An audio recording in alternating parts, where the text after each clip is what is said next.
Thank you.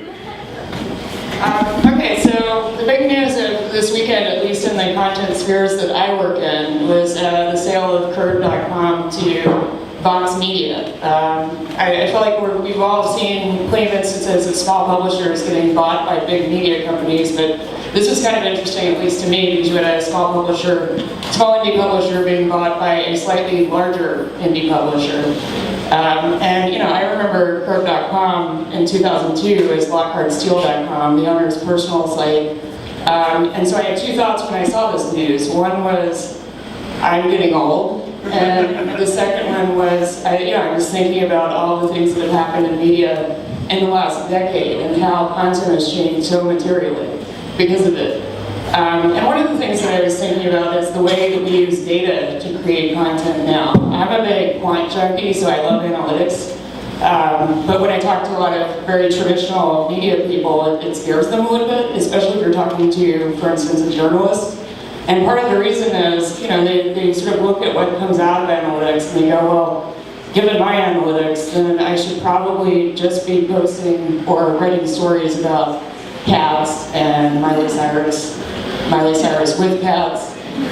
And, you know, and they're very concerned about there being a slippery slope problem. And then you have people like me who get very excited when I can explain to the rest of the office that Justin Bieber's penis is ranked third on search for whatever we're doing. So I'd like to talk a little bit about the way that data both informs and corrupts content. So does anyone want to speak to that? Yeah, I think that I've been kind of struggling with this a lot too, because I think there's the potential to over-optimize in like all elements of the economy and all elements of life. But I think that there's nothing that's ever going to replicate the great like 10,000 word Nick Baumgarten story in the New Yorker or something, you know? So I think that there's like slow media, there's things that are to be kind of consumed that take a lot of craft. But right now, the economics are kind of rewarding the highly calibrated, highly optimized, fast twitch sort of media. And I think that right now we're still trying to find out the balance of the two. Unfortunately, I think a lot of the consumption right now is very much ADD. I don't think a lot of people are digging into the 10,000 word New Yorker articles, but sometimes they'll be richly rewarded. Well, I think something interesting that Kurt can teach us is the power of a niche audience, like the power of serving a specific audience exactly what they want, and then data almost becomes, I mean, it's not irrelevant, it's still vitally important, but what Kurt did so beautifully is it said, we're going to focus on one thing for one specific, you know, obviously it began exclusively as a New York site, and it just served a need that was not being filled in the market, in the content marketplace, and it served it so beautifully, and it continued to expand until it was a national brand and a national name. And I mean, when you are into real estate, you're really into real estate, and when you are into startups, you're really into startups, and people who are really into things are being served so well by specific content. Now, you get into trouble when you try and be all things to all people, and that, I think, then plays into the issue with using data too closely, is that when you're trying to be everything to everybody, then you become nothing to anybody. But I think when you are really clear on the audience that you're serving and on what they want, you can use data to really enhance the delivery of the content to that audience. Because you can really see what's working, what's not, what people are responding to, what they're not, and that can really be really valuable in the content space. I mean, yeah, journalists are terrified of it because it's not the traditional journalism of it. Yeah, I mean, on the other side of that, both Huffington and Buzzfeed were founded more in part by MIT Media Lab grad named Jonah Peretti, who's fantastic with data. And I remember when Buzzfeed started, someone gave me a big speech about how Buzzfeed is not a content company, it's a data company. What do you have to say about that? I think we're both. I think we're a tech company / data and a media company. Certainly back in the day, when Jonah founded the company, it was all about building a tech platform that was going to be optimized for sharing and passing around of data. And we were sort of just at the right time with the advent of Facebook and Twitter and Pinterest and all these sites.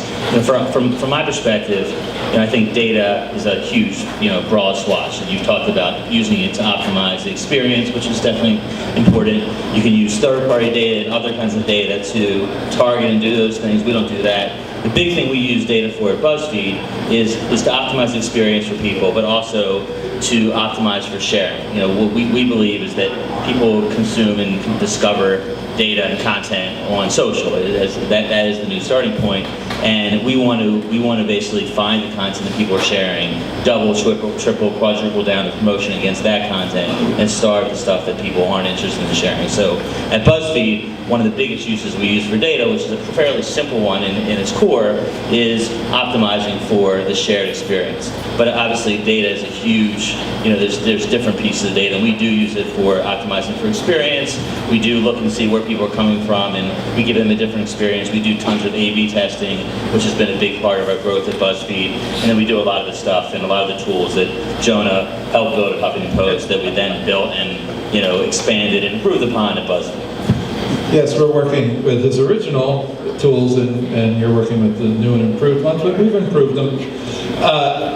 One thing that's interesting is our editors don't want to just show pictures of cats and Miley Cyrus, although they do very well. So we want to tell a story.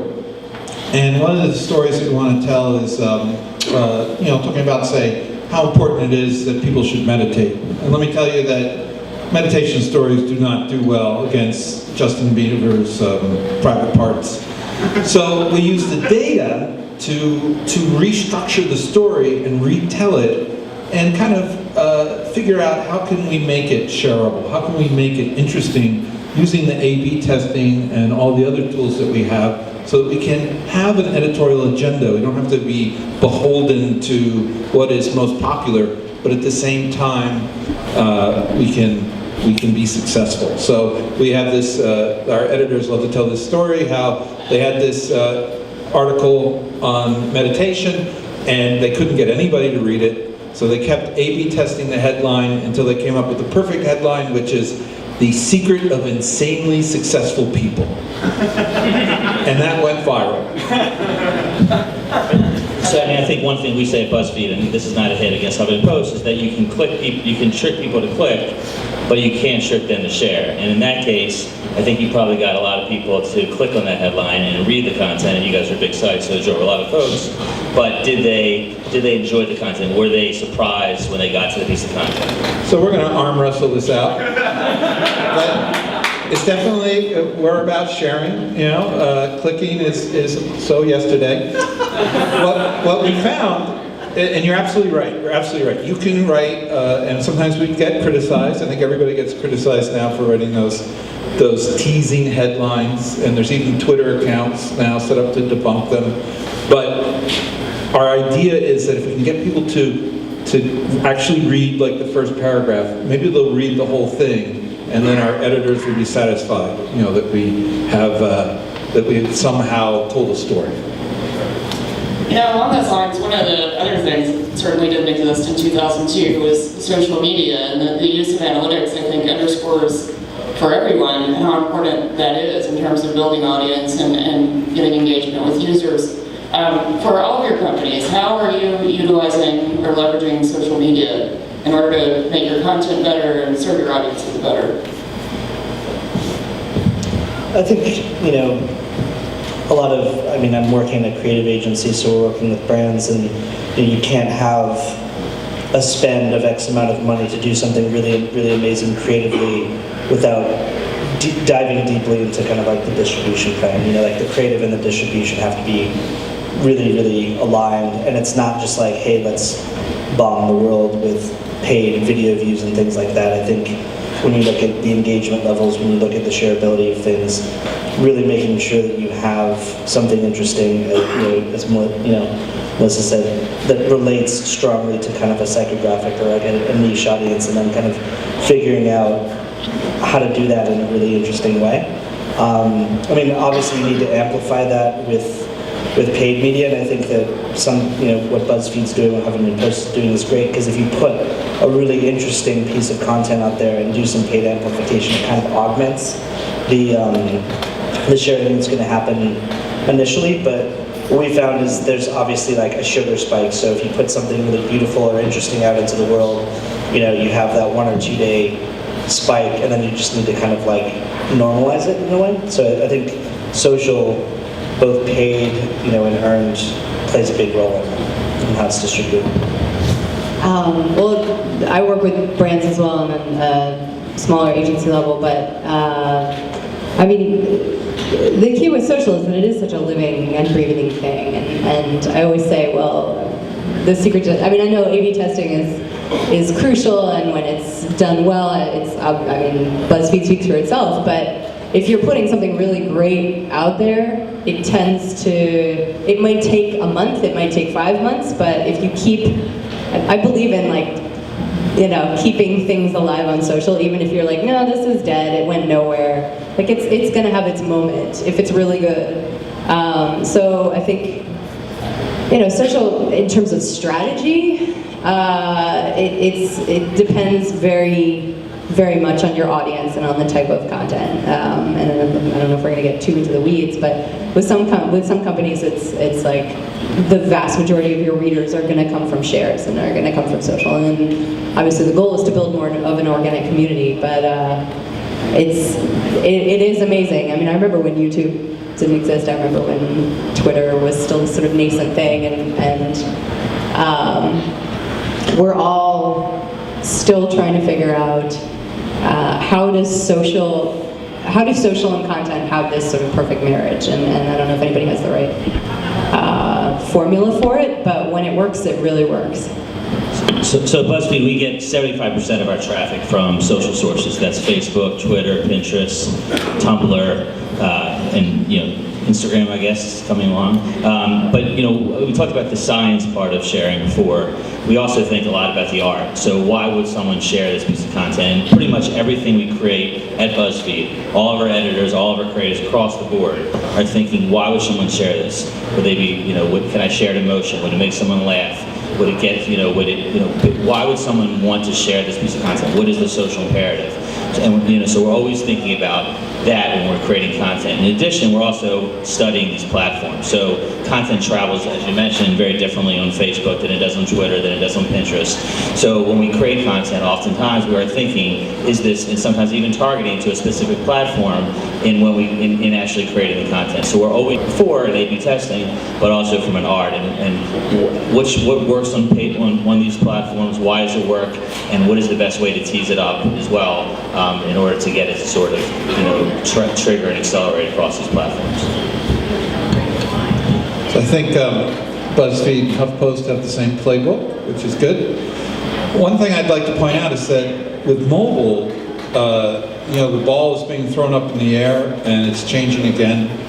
And now, we used to say that, Google search results were the front page of the news, then it was your Facebook feed or your Twitter feed, but pretty soon it's going to, if it isn't already, it's the notifications in your phone.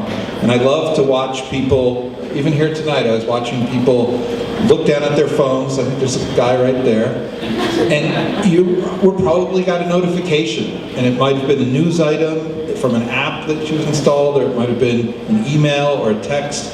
And I have this feeling that when you have this talk next year, we're not just going to talk about social media, but then about our strategy to get in this notification screen. And the notification screen, which is owned right now by Google and Apple, and Facebook did a rather lame attempt at owning that lock screen. You're going to see a lot more strategies to try to figure out how to get that real estate. That's going to be, for a lot of, and I bet for a lot of people right now, that's where they get their news. It has to show up as a notification on their phone. But then it's like, I agree with that, but then should we be realistic though about how many notifications do people really want? And how many media sites are they really going to have the New York Times, I will entrust them with my phone. They can tell my phone whatever they want. You wouldn't trust HuffPost? I used to work for HuffPo. I would trust HuffPo, but in terms of breaking news, in terms of just what you're going to get on your phone, you start to get so oversaturated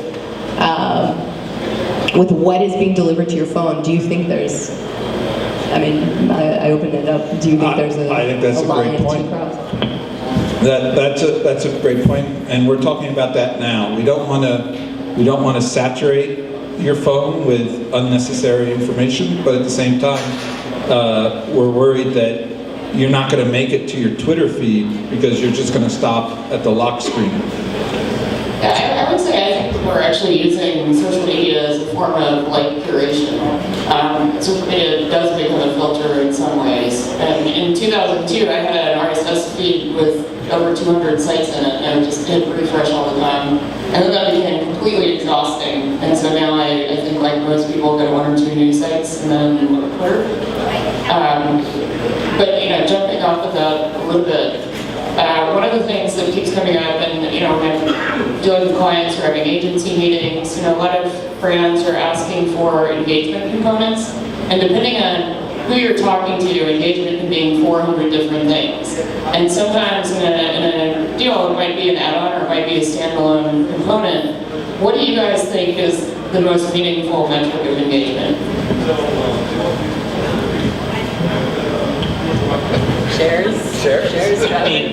So we have a metric called social lift, which essentially is, we call it the social reproduction rate of media that measures, for every, based on the number of paid views that you throw at that media, how many free earned social views to result in that. So from my perspective, for all of our programs, we give everyone a real-time dashboard to show them the real-time sharing of their content, where the traffic's coming from, how much is seed, how much is social, and we also always looking at this social lift to give them an idea about how well that particular content or their entire program is shared. We're also, of course, reporting on Facebook shares and tweets and all of the social metrics. From our perspective, we're mostly focused on the traffic back to it because we're creating content that wants to admit that helps the brand communicate the attributes, the aspirations they want to get out to the world. That works well via paid media. It works even better via shared and sort of earned media. So that's what we're focused on. But we also give them the gamut of all the other social metrics out there. Yeah, there certainly are a lot of signals, and we found that sometimes in some of our testing that people will share an article just based on the headline and the picture without actually reading it, which is an interesting phenomenon. One signal that we have is the comments. We got a lot of engagement from people who actually comment down at the bottom of the page. We're actually close to 300 million comments, although the comments aren't maybe the kind of engagement that some of our partners would like. I've been called a lot of names on HuffPo comments. So there's a lot of different ways to measure it, and I think there isn't one formula. It really depends on what people are going after when they mean engagement. Well, Colin, you're on the agency side. What do you think clients are really asking for when they're asking for engagement? It's tricky because there are things you can do to just kind of stack the deck in terms of a really good looking kind of like results deck, right? And then there's things that you can do that are real and substantial, and I think that that's the kind of battle, because you can play ball with like buying a ton of views from like 15-year-old kids in Indonesia, and like all the shit that goes on. It's like kind of scary. But you can't fake that. You can't fake the time on site, or like, hey, I came and played this game for like 7 minutes, or like, you know what I'm saying? So there are actually more sincere kind of engagement metrics, but unfortunately, when people have to flick their metrics deck upstairs to their boss, it's like, give me the hockey stick, more of that. So I think it's just fighting the good fight, deciding what metrics are actually meaningful, because I think that sometimes just straight up video views and things like this, the more volume stuff, doesn't really tell the tale of the tape. So. And it kind of depends on every client. Every client has their own perception of what is engagement. Like some people want nothing but I want to see shares. Other people, we have 50 shares but no comments. Nobody cares, nobody's engaged. So everybody has their own perception. Each clan is different. Right, and we do look at sort of, we analyze across all of our X100 campaigns to see sort of shares versus resulting views, and I agree, there's definitely good shares and bad shares. I think the good thing about the social lift is that it is a relative metric. It does measure, it's sort of a quality score of the paid views you're getting. So what Colin said is right. If you throw 100,000 views that are crap views and people aren't even seeing the content or engaging with it, you're not going to see the resulting social earned engagement. So one of the things we like about social lift is it gives you a barometer, sort of a quality of the views that we're sending via paid media. What is the resulting earned media as well? Okay, I also want to talk about monetization and how that's evolved. In a previous life, I was an equity analyst for a fund, and I used to tell my hedge fund clients anytime they looked at a content company, their friends screaming because they were looking at a low-scale, low-margin industry. And then a couple years later, I found myself working as the founding editor of Gawker for $1,500 a month in the low-scale, low-margin industry that wasn't yet being monetized. In 2002, there weren't really display ads on blogs at all, and Nick Denton had this idea that he would put a banner ad for Corcoran on top of Gawker, and that it would at least signal to people that space was available. I don't think Corcoran really knew about it. I'm not sure that they would have cared that much because we were just sending traffic to the site, but his evil plan worked, and a couple of weeks later, one of Corcoran's competitors called and said, how do we get that spot? How much does it cost? But now we're working in an environment where we see declining CPMs in display advertising, and advertisers wanting to move away from it. What are you guys seeing that's interesting in terms of new models for monetization in our space? I think everyone's talking until they're blue in the face about native. And I think that it's funny to see there's people that do it particularly well where it's clear that it's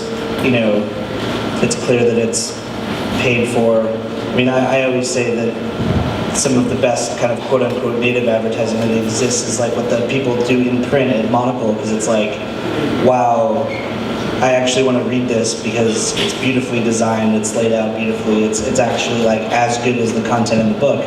I haven't really necessarily seen that level of kind of integrations digitally. It's starting to get close, partially because I think it takes a lot of work to do that right.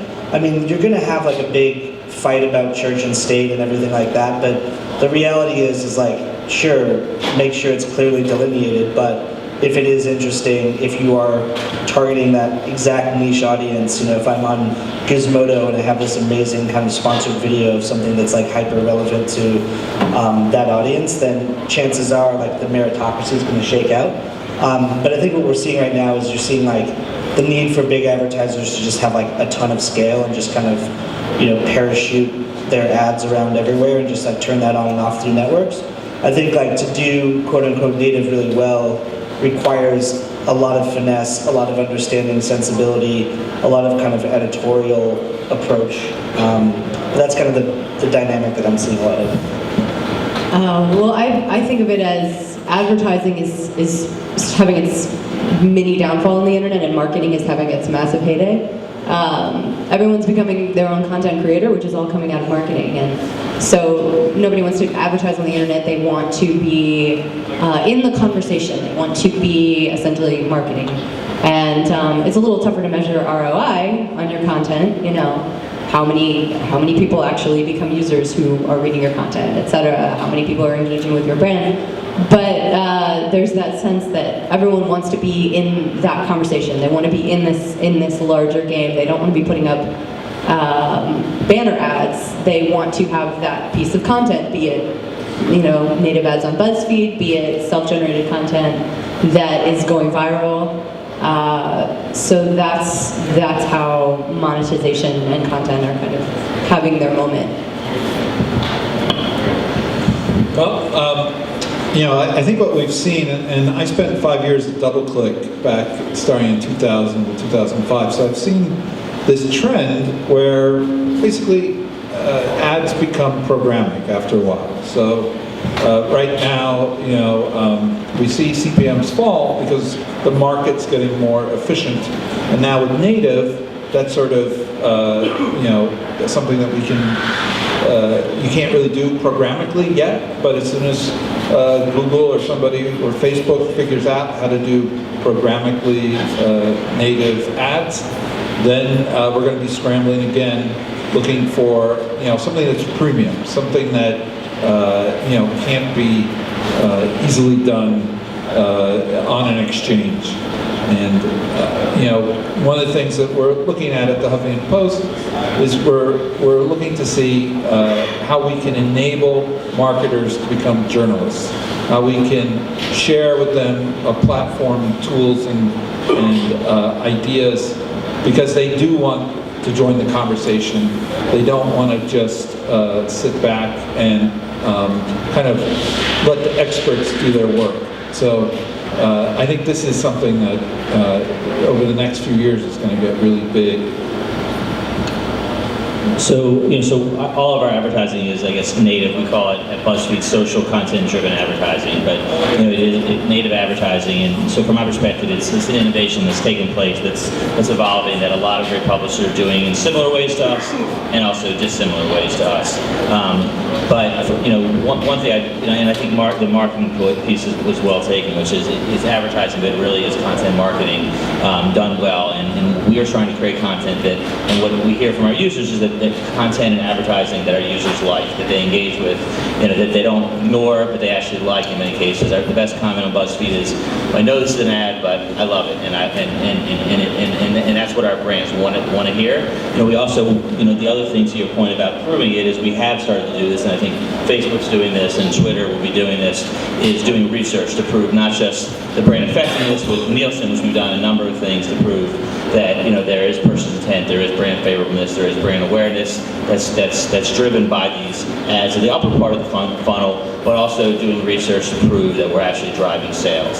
So we're starting to look into doing that. Facebook's done that with a number of their large brands. So from my perspective, what we're doing will continue to evolve. We're now taking what we're doing on our site to video, and I think other people are doing that as well. That's going to be an innovation for 2014 in sort of social brand video. But there's going to be a lot of changes and a lot of improvements. We're going to need to continue to stay ahead as well. But I do think that content, social content-driven advertising, native advertising, is going to be a big piece because it works, and it works across a lot of different measures.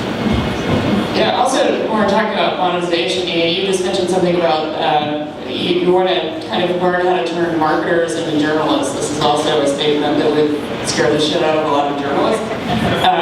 But I do think that's what's happening. We're seeing some of the breakdown of the traditional Chinese wall between the business functions and the editorial functions. And for a lot of people who work in this industry, they view the Chinese wall as the Berlin Wall. It shouldn't be there, it needs to come down. What do you guys think is going to happen with that? What do you see happening? That stuff drives me crazy. I basically went on like a rant at some poor Fast Company writer because she wrote this article, and I was like looking at her bio, and she like works for a PR firm, and like two of the people that she quoted in the article were like clients and like colleagues and stuff, and I was just like, all right, it's cool to write this article, and it's cool maybe if like you want to write and have a PR gig, but just when there's like confluence there, it drives me up the wall. And I think that I was thinking about this morning. I mean, there is a slippery slope, and I don't want to be like Johnny Alarmist, but there needs to be regulation. These two things can be kind of like, they can coexist, right? Good editorial, good reporting, good marketing can coexist, but there needs to be a clear delineation, and there also needs to be like editorial standards. And I think that we're at a very, very precarious time where things could go wrong. It's kind of scary. I respect your purism, and I have been on both sides of the fence in this conversation. I mean, it's funny because we're turning marketers into journalists, and then we're turning journalists into marketers, and so everybody's going to be in this one big sort of primordial soup together. The Hunger Games. Yeah, it'll be the Hunger Games, except everyone will be less in shape and less attractive. But I don't have a great answer. When I'm at a dinner party with journalists, do I sit there and say, absolutely, there should be no wall between marketing and journalism? No, because, I remember I worked on one of the first blogs at the New York Times, and it was a time when blogs were still this very scary concept at the New York Times. And so the director of blog content would have these open forums for New York Times staff members to come and learn the basics of blogging. Like, these are the basics of WordPress, you know, this is SEO, this is how you tag a post, etc. This is what a post is. And these 25-year New York Times veterans would come to this open forum, and someone would ask a question about WordPress, and they would leap up and bang on the table and go, "This is bullshit, this is not journalism." And everyone would just be like, and I'm this kid, and I'm like, he's not wrong, you know? I don't have a great answer for it. It occasionally keeps me up at night. But I also believe that branded content is valuable content. It's valuable content both for the company producing it, and it's valuable content for the people that it's contributing to. And so it's also the way things are going. So those of us who've been in the content business for a while and who do this well, I'll go ahead and say it, have a responsibility to take over this content and actually make sure that it's being created in a powerful, responsible, impactful way. One quick follow-on point to that. There's an amazing writer at the Times named C.J. Chivers, and he has been reporting, you know, in Iraq. He's been in Syria, not embedded, just kind of living on his own wits. And what's really interesting is we met him a couple years ago, and he was like, "Hey, my job is like kicking dictators in the teeth most of the time, so I keep kind of a low profile, understandably. But I have this book coming out, so I kind of want to figure out what's going on in this world." And what he's been doing is on Tumblr and through like other channels. He has the most manly Pinterest in the world because it's all about tracking munitions throughout Syria. So it's like the opposite of most Pinterest boards, which are like wedding dresses and flowers. But when you look at the things he files for the Times and then the stuff he puts on his Tumblr, you're like, holy shit, this guy is actually telling. It's like the reporter's notebook of the small threads, the small kind of glimpses, the things that aren't sewn up enough to be like that 1,000-word byline from, you know, Aleppo. So I think that like there is the positive side of that too. It doesn't have to, you know, be, you know, just old journalists being like, "Oh no, blogs," you know, like some of these guys are figuring it out, and actually reporting is better for it, you know. Okay, well, on that note, we're going to have to wrap it up because we're running out of time, but we have a little bit of time for a couple of questions.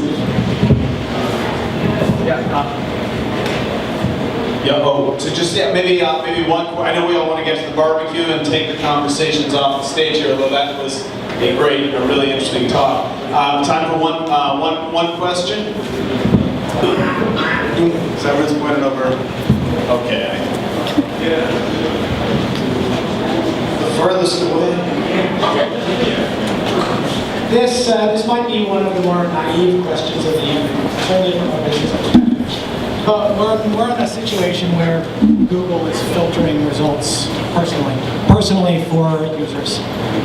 When we're putting stories online that are about cats in sinks or about water treatment that's in the Philippines, are there ever any conversations about creating content that is socially responsible? That is about giving people the idea, understanding what serendipity still is, and not putting in front of them just what's easy to read. What do you think, Daniel? Yeah, absolutely.